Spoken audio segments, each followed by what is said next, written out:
বিয়ে যাকে বলে একটি পবিত্র সামাজিক বন্ধন, কিন্তু বর্তমানে এই বন্ধন যেন কাচের দেয়ালের মতো ঠুনকো হয়ে যাচ্ছে। পরিসংখ্যান বলছে বর্তমানে ডিভোর্সের হার আগের যে কোনো সময়ের চেয়ে অনেক বেশি। কিন্তু কেন?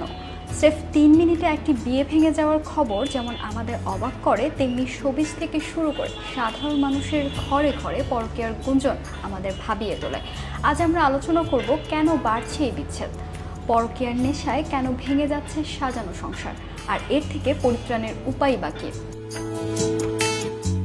শুনতে সিনেমার গল্প মনে হলেও ঘটনাটি বাস্তব। 2019 সালে কুয়েতে বিয়ের শপথ নেওয়ার মাত্র 3 মিনিটের মাথায় বিচ্ছেদ ঘটে এক দম্পতি।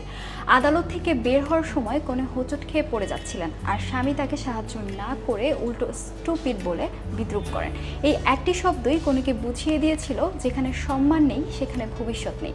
তিনি তৎক্ষণাৎ ফিরে গিয়ে ডিভোর্স চান। এটি আমাদের শিক্ষা দেয় যে সম্পর্কের ভিত্তি এখন আর শুধু টিকে থাকা নয়, বরং মিউচুয়াল রেসপেক্ট বা পারস্পরিক সম্মান। সম্মানবোধের অভাব যেমন এক কারণ, তেমনি বর্তমানে বড় একটি ক্ষত হয়ে দাঁড়িয়েছে পরকীয়া। সম্প্রতি আলভির স্ত্রী আত্মহত্যা কিংবা জেফারের জন্য রাফসানের সংসার ভাঙার খবর নিয়ে সামাজিক যোগাযোগ মাধ্যম এখন উত্তাল। এমনকি সম্প্রতি কন্টেন্ট ক্রিয়েটর ইশরাত ও ববির কিছু ঘনিষ্ঠ ছবি ফাঁস হওয়ার পর শুরু হয়েছে কালাধলা শ্যামলা বিতর্ক। প্রশ্ন জাগে, ঘরে স্ত্রী থাকা সত্ত্বেও কেন বিবাহিত পুরুষরা বাইরের সম্পর্কে জড়াচ্ছেন? আবার অবিবাহিত মেয়েরাই বা কেন বিবাহিত পুরুষদের প্রতি আকৃষ্ট হচ্ছেন?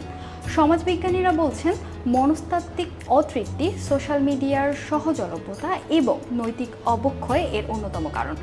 অনেক ক্ষেত্রে অবিবাহিত মেয়েরা বিবাহিত পুরুষদের আর্থিক সচ্ছলতা বা ম্যাচুরিটি দেখে প্রলুব্ধ হচ্ছে, যা দীর্ঘমেয়াদে কারো জন্যই সুখবর হচ্ছে না। আগে কেন ডিভোর্স কম হতো? কারণ তখন ধৈর্য ছিল বেশি আর সামাজিক লোকলজ্জার ভয় ছিল প্রবল। কিন্তু এখন ব্যক্তিগত স্বাধীনতার নামে আমরা অন্যের প্রতি দায়িত্ব ভুলে যাচ্ছি। ছোট ছোট ভুলকে বড় করে দেখা, ইগো বা অহংকারবোধ এবং অন্যের প্ররোচনায় নিজের ঘর ভাঙার প্রবণতা বেড়েই চলেছে। ডিজিটাল যুগে তথ্যের সত্যতা যাচাইয়ের আগেই আমরা ট্রলিং বা অনলাইন বুলিংয়ে মেতে উঠছি, যা ব্যক্তিগত সম্পর্কের উপর মানসিক চাপ তৈরি করছে। সম্পর্ক মানেই কেবল অধিকার নয়, বরং একে অপরের প্রতি শ্রদ্ধা এবং বিশ্বাসের এক অদৃশ্য সুতো। এই সুতোটি একবার ছিঁড়ে গেলে তা জোড়া লাগানো দায়। দিন শেষে আমাদের মনে রাখা প্রয়োজন, একটি সুন্দর ঘর গড়তে বছরের পর বছর লাগে, কিন্তু তা ভেঙে গুঁড়িয়ে দিতে লাগে মাত্র একটি ভুল সিদ্ধান্ত বা একটি কটু কথা। আপনার নিজের সম্পর্কটি কি পারস্পরিক সম্মানের উপর দাঁড়িয়ে আছে, নাকি সেখানেও বাসা বাঁধছে ছোট ছোট অভিমান আর ইগো?